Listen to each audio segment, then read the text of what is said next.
I want to thank Patrick Reynolds and Rebecca McLean. And I was hoping I would see Mike Jaques here from the Rome paper, but I haven't seen him yet on it. And I'm speaking here because our superintendent at Madison Central, Jason Mitchell, contacted me and said, "Hey, Jim, I'm on the board here now, and we would like you to talk if you could." And I said, "Sure, anything for you." He does a wonderful job at Madison Central. You're looking at up on the screen now. I would say that the Mott's company would be a perfect reflection of the phrase triumph and tragedy. Yes, it was started in Bouckville. Yes, they had a lot of success over the many decades. But there was also tragedy to go along with it. Mr. Mott lost his son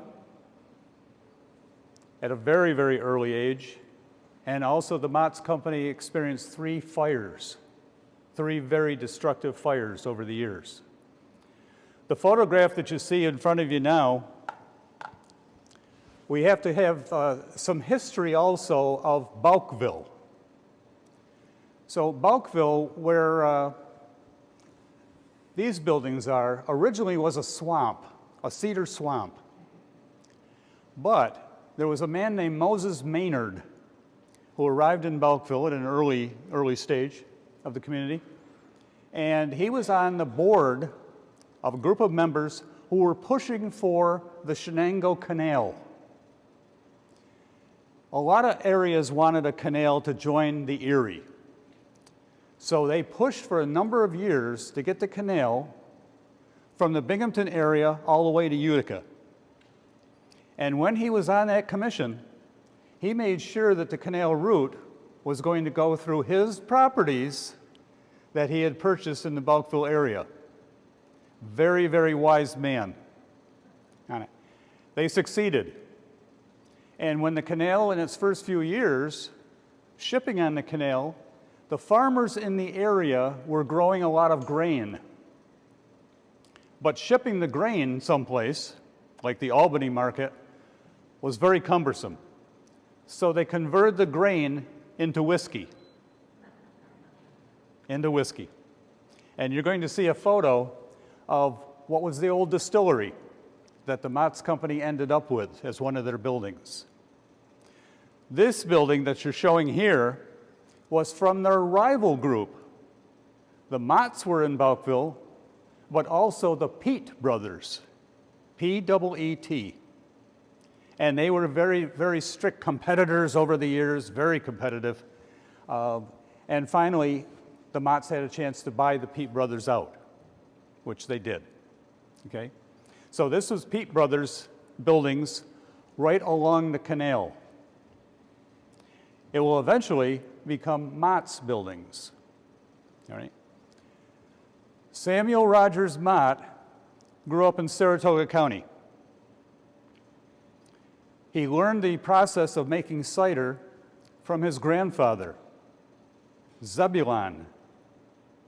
And Zebulon had been a Revolutionary War veteran, very well esteemed in the area.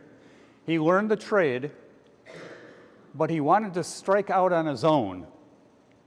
So he formed a deal with some cider makers in Bouckville, New York, and he bought a 1/3 interest in that company. Brown, Beach, and Diedrich, which became Brown, Beach, and Mott. So he arrives in 1867, makes the deal, and in 1868, brings his family to Bouckville. Now he's in the cider business. He was a businessman beyond belief. Within 2 years, he bought out his partners. He bought a home, which if you've been to Bouckville now, there is an antique place called the Depot Antiques. It's the old railroad station. His house is just the east of it. It's a large frame house. It wasn't that large to start with when he bought it, but he bought that property, and the property that's in between that and the depot, and also the site of property that the depot is sitting on it. Very clever, very convenient. He had the canal, but you could almost see that the canal was going to be doomed by the railroad. He got himself on the board of the railroad. He also offered the property right next to his house so they could construct the depot when the railroad was built. Businessman extraordinaire. So in this one, Mr. Diedrich has disposed of his 1/3 interest in the vinegar factory to Mr. Mott. The new firm will be Brown, Beach, and Mott. The Peet brothers also have their vinegar factory in active operation, turning out 8 barrels a day. Keep that number in mind. That's not very much, is it? 8 barrels a day. There is cider enough in both factories to make 4,000 barrels of vinegar. Okay? Vinegar was the product to start with that Samuel Mott was interested in. Later, when you had ways to ship it, cider comes in. So you had cider, vinegar, and another product that was in bottles about this tall, apple champagne. And that became a very, very profitable portion of their business. Okay? Apple champagne. On the right side of the photo, you can see the train depot. Unfortunately, this depot burned, and the second depot is the one that we have now, Depot Antiques. And on the left is Mr. Mott's home. You can see where additions were placed on over the years. It originally was McClure's Tavern in Bouckville for many years. So he had a chance to buy this. This is where he raised his family, 5 children. Okay? All of them had interest in the cider business.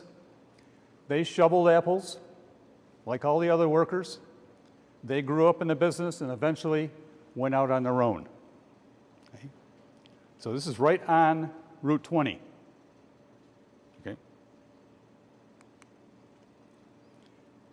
When we were talking about the fires, this is what happened to the old distillery building that Mr. Mott had control of on it, right on the canal. So the fire in 1891, the first of the 3 fires, destroyed the old distillery building. He had been processing apples in it. If you look closely on the right, you can see stacks of barrels that they managed to save during the fire on it. Tremendous loss, not only this building, but a number of buildings along the canal. The buildings for the Peet brothers were still intact. That will come into play later on. Okay? Cobblestone distillery building. Can you imagine how much effort went into building this on it? And unfortunately, destroyed by fire. Okay. All right.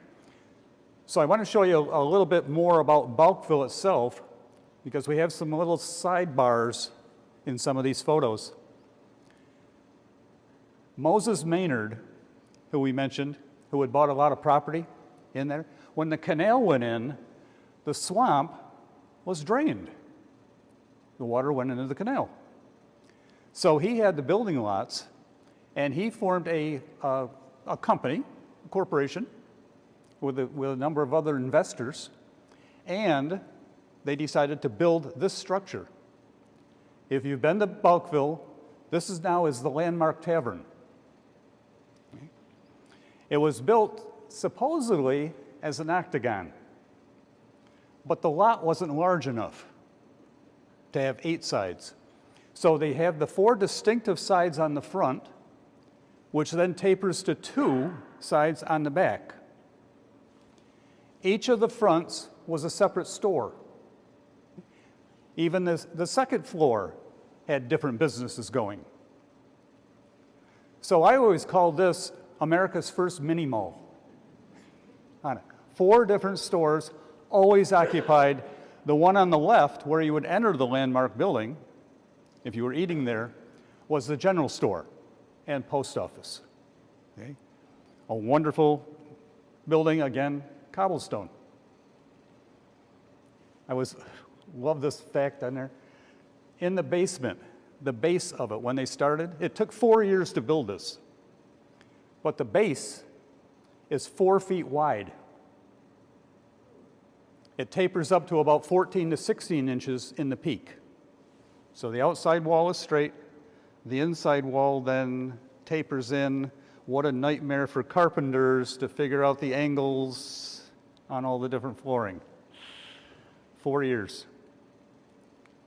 Okay.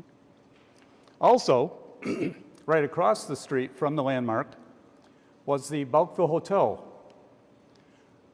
oftentimes referred to as the White House. Okay. This was built by Moses Maynard, and he also had the warehouse down on the canal that became the Peet Brothers cider mill. This hosted many, many events, political events, dances. The 3rd floor, the peak area, was a dance floor that was always noted for having a springy floor in its construction. That way people could dance all night without getting tired. Right next to it, to the right side of that building, was a roller skating rink. And one of the unusual teams that was involved there was the Bouckville roller polo team.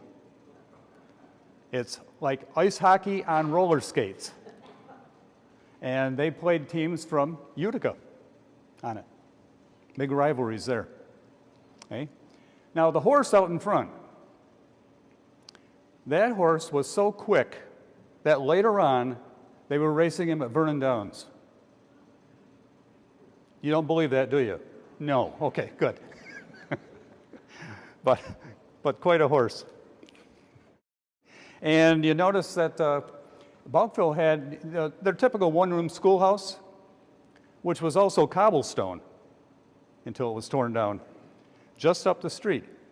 And one of the classes that didn't do too well in there was spelling. But, you know, they're long-time learners, so they'll be fine. Here's an article from 1874. The cider mills have closed for the season after making between 9,000 and 10,000 barrels of cider. They're increasing all the time. 70,000 bushels of apples have been ground up, and the proprietors retire with their pockets full of greenbacks. This is both companies now, the Peet Brothers and Mott's. Okay. 78. The cider mills are daily consuming 3,000 bushels of apples. You've got the railroad, so apples are being brought in from a larger area. When I was first doing this book, people would say, well, all the farms brought that's how they got their apples, right? All the farms brought their apples to Mott's. Well, yeah, the farms had an orchard, and their extra apples they probably did bring to Mott's. Small percentage. With the railroad, you could bring in apples from a much larger area. 6 different states: Ohio and Michigan, Pennsylvania, New Jersey, Massachusetts, and Connecticut. They were bringing in boxcar loads from 6 different states. Apples furnished so freely, the price has been reduced to 16 cents per 100 pounds from 20 cents. 100 pounds of apples, and you're going to get 16 cents. Amazing in itself. Okay. Now, I said the children branched out into a lot of different things. They all got their start at the cider mill, but one of them Samuel Mott Jr., decided to open a blacksmith shop. And that would be just across the canal, right on Route 20.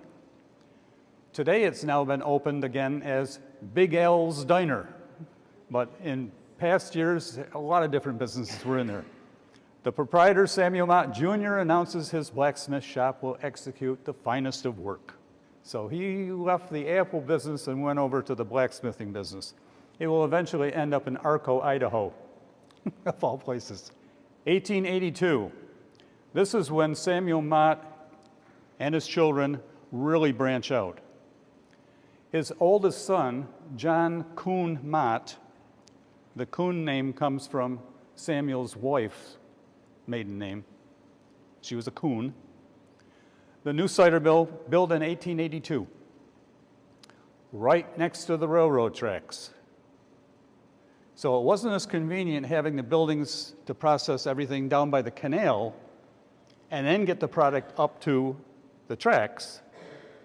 Now they have built this brand new facility right on the tracks with a siding for the railroad also. Right on the Cherry Valley Turnpike, today's Route 20, and right on the railroad. They are really in business. The Peet brothers, meanwhile, were still building. But 3 years later, they will sell to Mott's. Quite a facility, isn't it?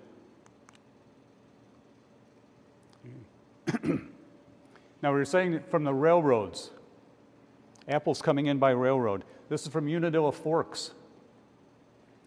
Mr. Gates has shipped 25 carloads from the depot there to Bouckville. So they were coming in from everywhere. In this particular year, 1883, they're going to pay 40 cents per hundred. And that was accepted as pretty fair prices. He's buying from 50 different railroad stations and offering 45 cents per hundred on some of them. It says down in the ad, SR and JC Mott. So the father, Samuel Rogers Mott, his son, oldest son, John Coon Mott. John Coon, when he became an adult, decided he wanted to open his own cider mill. So he opened it up in New York City. So if you're familiar with New York City somewhat, Pier 76. He had his mill on Pier 76, that area, which is now the Jacob Javits Center on that same location. Very successful. They will merge finally, so it's the SR and JC Mott Company.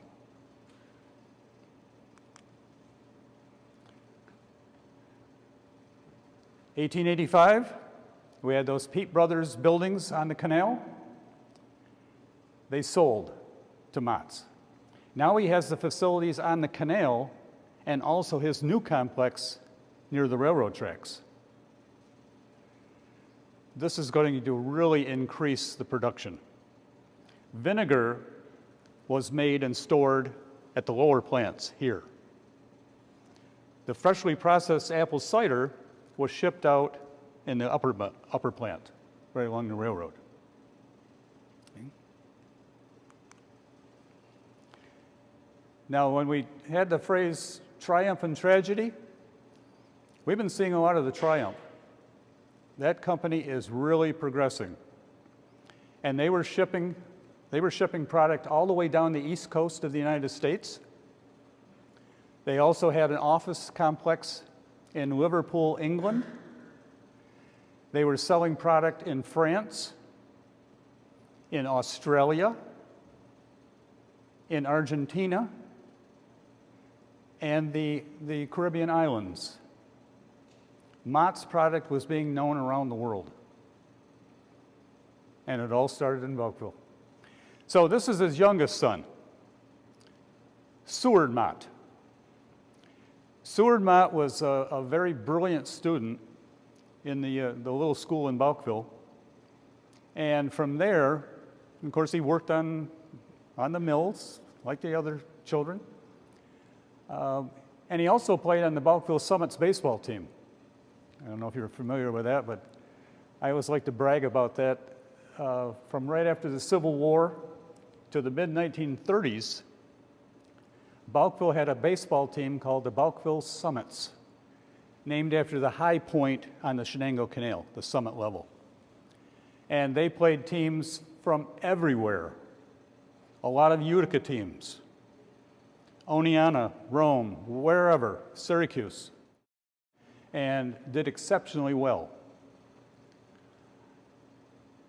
I also like the fact that they played the Colgate Academy and the Colgate University teams, and all of those games over the years, 50-50, wins and losses on it. So, excellent team. 2 of their players made the major leagues. 7 signed professional contracts, 2 of them made the bigs. So he played on that team also. He went to Cornell. For a couple of years, his goal was to get into West Point. He finally got his appointment to West Point, and after graduation, he was assigned to the San Carlos Indian Reservation to work on the pacification program. This was trying to have the Native Americans become farmers. There was a lot of pushback on that because they wanted to be free and roaming and doing hunting. So he had graduated from West Point. That was his first assignment. He died at the reservation. The funeral services were held in the Bouckville Church, which is right on Route 20, the Methodist Episcopal Church. And there was a monument placed in Woodlawn Cemetery in Hamilton by the Mott family. It's huge. If you ever had a chance to go and see that, it is really amazing. 25 feet high, the base 5 by 6 feet, overlooking the main roadway into the cemetery. On the 3rd level is the name Mott, and what I came across, 20 Mott family members are buried there. Now we look at the 1887 season. Again, we're expanding. SR and JC Mott's companies that built cider mills, running for about 9 weeks, going through 5,500 bushels per day, more than 300,000 bushels during the season, 40,000 barrels of cider, much to be processed into vinegar and apple champagne. Mr. Mott, when he was living and heading the company, was extremely generous to his employees. I have never come across an article where it said he did anything harmful to any of them. If they were injured on the job, medical expenses were paid by him. Every Thanksgiving, a huge turkey and the trimmings were given to every employee. And at their height, as it says on the bottom, on their payroll as many as 100 men. Some were full-time, year-round. Others, it's the off-season from farming, so they could earn extra cash, especially young men. Then it became the Genesee Fruit Company. So you had Mott's company, then SR and JC Mott in combination, and then you were selling to a larger conglomerate, which became known as the Genesee Fruit Company. So their mills, the Walter Duffy Company in Rochester, mills at Holly, Orleans County, and Lansing, Michigan, a huge corporation being formed, and the leadership of this new company, the ex-mayor of New York City, person from Holly, and J.C. Mott. J.C. was very, very well respected in the cider business everywhere. Of course, he was known in that 6-state area for all the apples. So here's their mill, and the building on the left in the picture is the cooperage. And so he had very, very skilled coopers. If you know something about making a barrel, there's wet coopers and dry coopers. So if you were a cooper and it didn't have to hold liquid, but could hold flour, for example, versus coopers that could make a barrel so tight that nothing would leak from it. That's what he had for his products. Now, he said there were 3 fires. So between losing his son and the fires, that's the tragedy part. So this is 1891.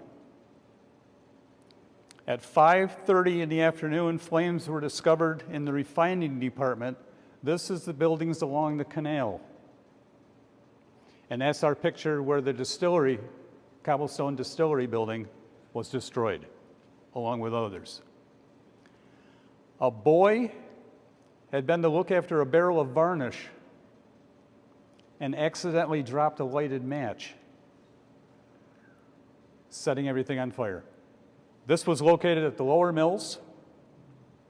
The largest building consumed was that for the refining and storage, 256 feet long and 40 feet wide, with also a 100 by 75 foot L on it. The old distillery destroyed. That building itself, 60 by 100, was huge. Now we get a little different twist on this. One of his sons, Frederick Mott, who had been raised in Bouckville, grew up in the apple business, was the president of the Weston Mott Company that made bicycle rims and bicycle wheels. Before that, wheels for horse-drawn wagons, carriages. He was in Utica to sign a contract proposed by the Chamber of Commerce whereby his Weston Mott Company will move from Jamesville to Utica.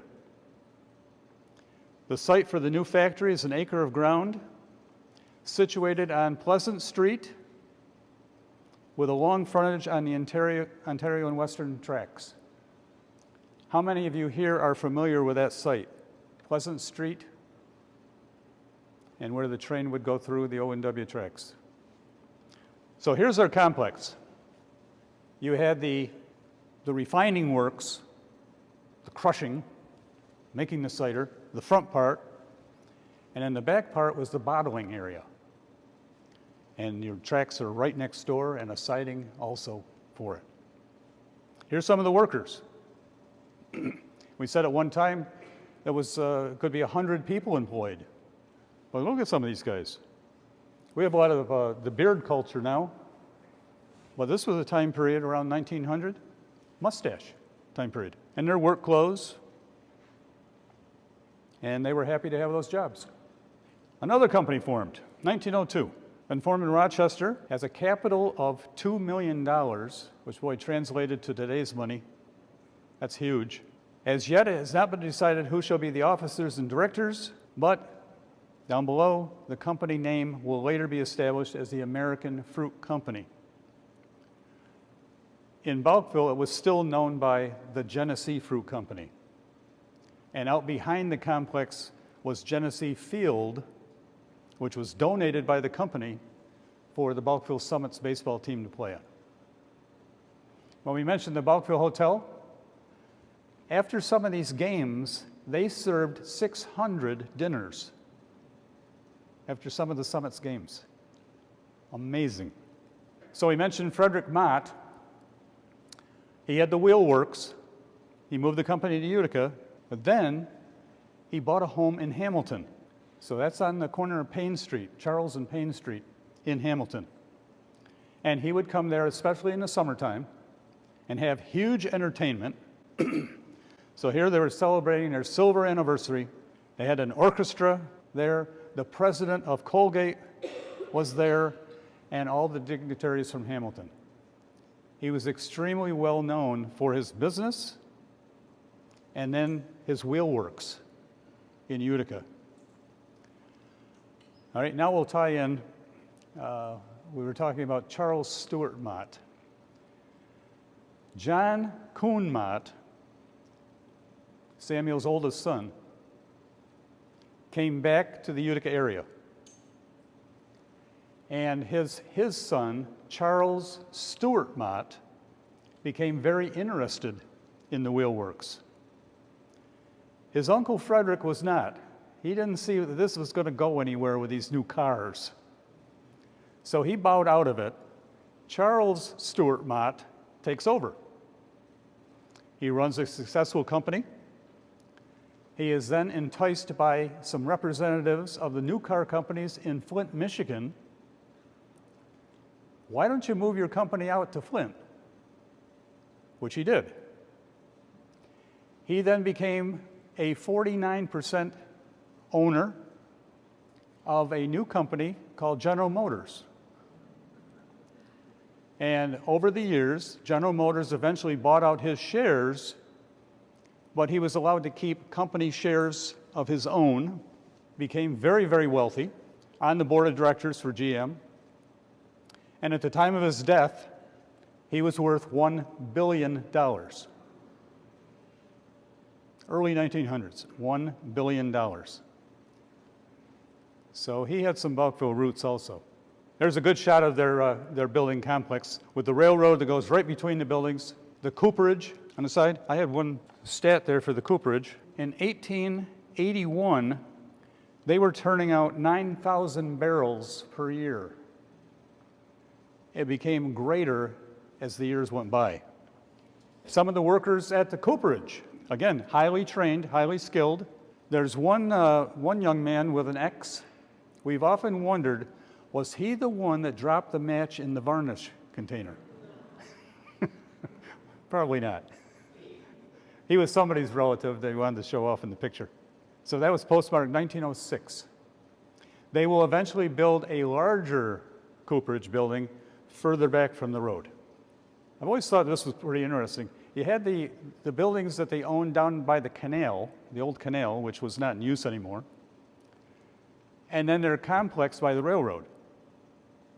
But you had to get the product down to the other mills by the canal because that's where the vinegar was made and stored. So they put a pipeline originally in 1882 when they built the new complex by the railroad. In 1887, they built another branch line to it. This was wooden piping. And we know that because further down it says Mr. Ed Wood. I used to work part-time after school or weekends with him.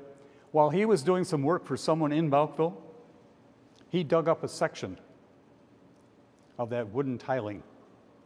And we had that piece to prove that that was an actual story that went through there. You had to have it of wood because if it was any other material, it would take up taste from that. And here's some of our factory workers again. I'm wondering if this guy over here, is he smoking on the left? Dangerous. It's a good shot to see the tracks that went by. Mr. Mott's house was right across the street. We saw his house before. The depot would be just this side of the house. So he had everything all set there very, very nicely right in that one area. And so they could have the train cars arrive, dump the apples, shipped up, crushed, and then once the cider was made, bottled in the back part. 1911. And also you can see that the spelling class has not really improved over the years.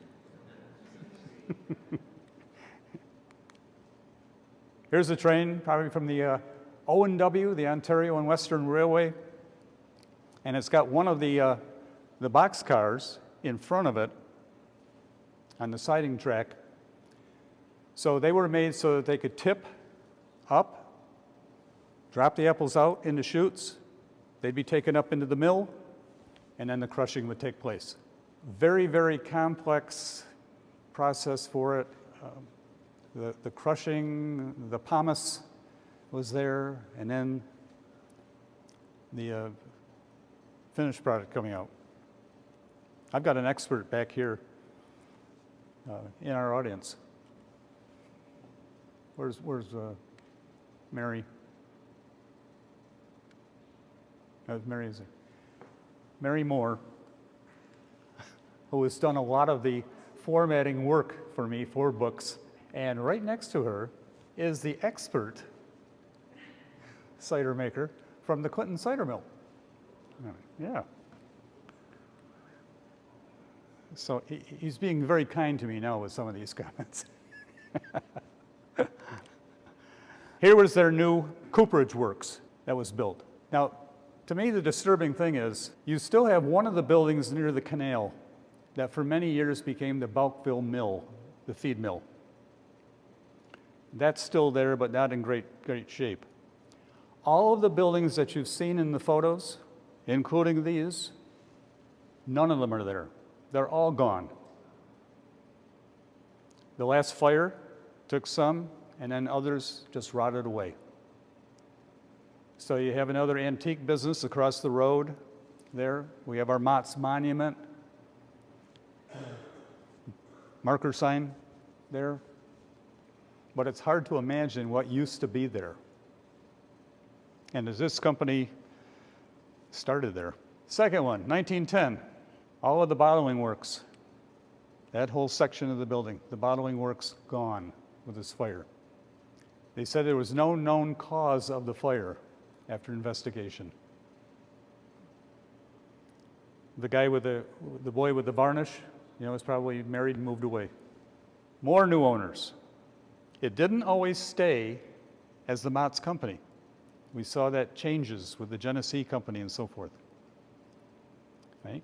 It will now be called the Duffy Mott Company.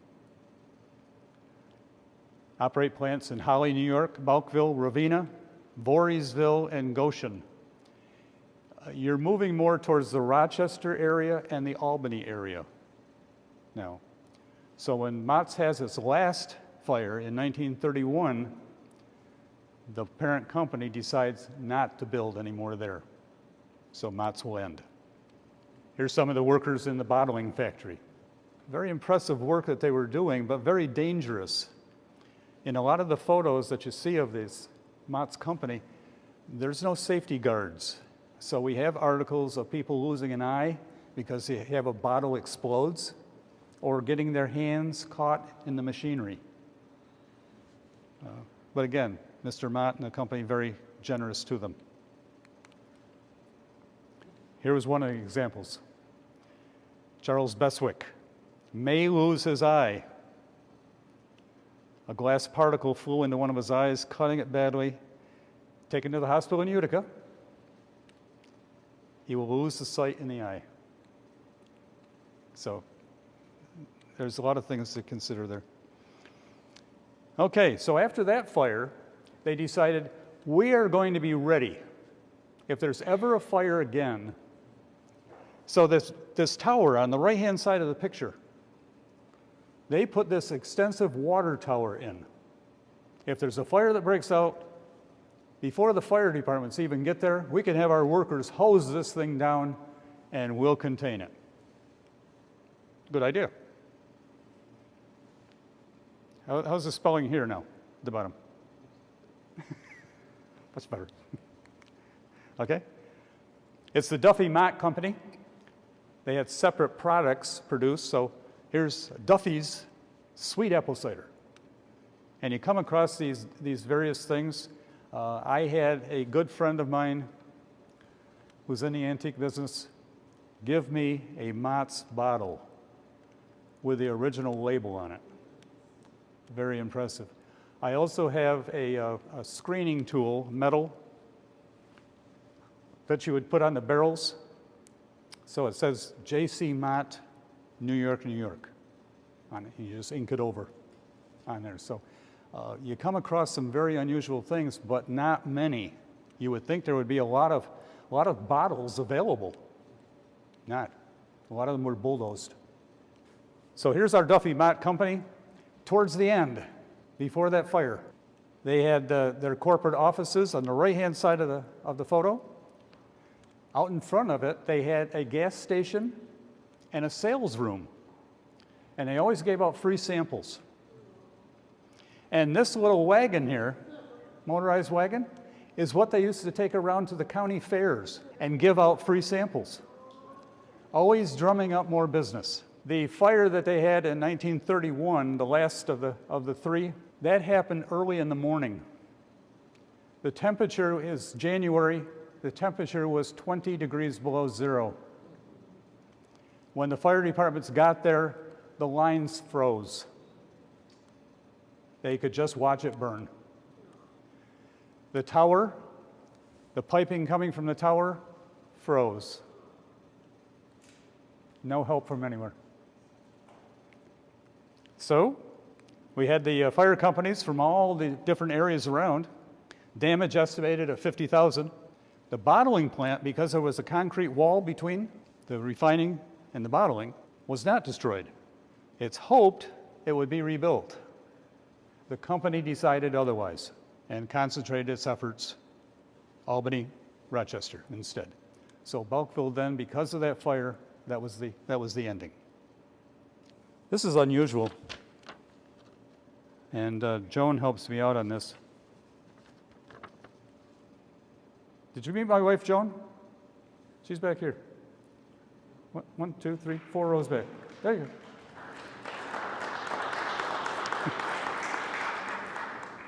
She knows that I'm a history buff, and for 55 years now, she has put up with all of this historical research and the books coming out and the mess and clutter in the house because there's folders and papers everywhere, and I still get supper.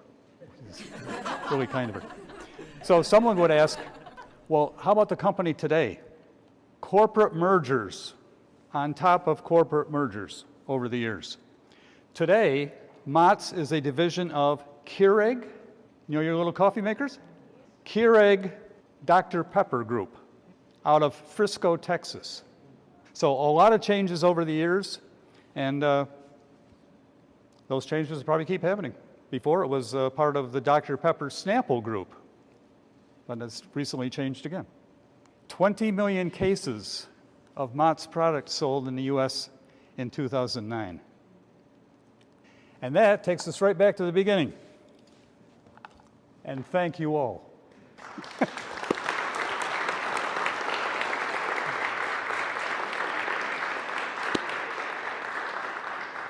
Are there any questions that I probably can't answer? You hear the word barrels, like so many barrels produced. How many gallons per barrel? Oh, that's in the book. It's like they had a controversy about that, and it had to be a certain amount in there. And if I could find it, I got it. This is from 1870. Okay. We have to have laws, of course. So this is the state laws of 1862, chapter 178, prescribes that a standard barrel for fruit, including apples, shall contain 100 quarts. 100 quarts. 25 gallons on it. And of course, there's heavy penalties if you try to cheat on it. Hey, I found that one. That's good. Anyone else? Yes? What were they bottling? The vinegar? The cider or vinegar. So then what were they shipping in the barrels? That's what I never understood. And did they keep the cooperage up until the fire of till 1930? A lot of it just for a lot of it just for shipping to other areas of the US or other countries in the barrels, and then they in turn can put it into smaller containers. Oh, okay. Great. Thank you. Yeah. You're welcome. Yes, sir. Hard cider being made. It was sweet cider, although they got in trouble in Prohibition because some of it is being shipped south, for example. You're getting into higher temperatures, and it was fermenting. And they were turned in for that one. So they had a lawsuit, concerning that, but it didn't go. They said we can't control it once it leaves. What was the champagne conditions. cider then? Was that fermented cider or not? Champagne cider was alcoholic on it, so that production had to be discontinued during the Prohibition years, and then they could come back to it again. But by that time, the factory had burned too. Yes. What's the relationship to Mott Mott's applesauce. Once you started to have those company mergers, like Genesee Fruit Company, Duffy Mott, they expanded their line of products. So what starts out as cider, vinegar, apple champagne, then gets into fruit roll-ups and all these other things that might have the Mott's name on them. Again, the corporations are expanding their scope on it. Yes? Do you know if they have a plant in Sodus, New York?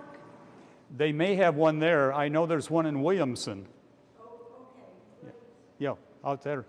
We've been in contact with one of the historical societies there about it. Again, a lot of people have no idea that the entire Mott's company, started out small and grew, but started in Bouckville. And then expanded to a lot of different places. But that apple growing area along Lake Ontario was huge for them on it. So a lot of people around here have no idea that Mott started in Bouckville. And so this very, very nice lady from the Historical Society there near Williamson, she was shopping on eBay and Amazon trying to find a book on it and could not. So I went to one of the antique shops that's now located where the mills were on 20, and unbelievably, luck on it. A lady in there who's one of the dealers set up in that shop was about 3 years ahead of me at Madison School. And she says, I think my husband has one of those books he'd be willing to part with. So a couple days later, I bought it from her, shipped it out to Williamson, and she says, I'm going to use it to educate the people in our plant here because they have no idea how the product started. So that's wonderful. Yeah, it works out. Yes, Mary. Oh, okay. I had no idea that vinegar was such a big product. What was it used for that? Was it used for things we're not using it for today? How many have recipes where vinegar is called for on it? And a lot of people at that time, in their own homes were making a lot more of their own recipes and meals, and vinegar was very, very popular on it. I don't know if it was red and white vinegar, but yes. Vinegar is banana. Yeah. Yeah. It's quite preserved. Preserving things, sure. Pack them in vinegar. Yeah. Mr. Floyd, thanks very much for your program today and preserving the memory. Thank you.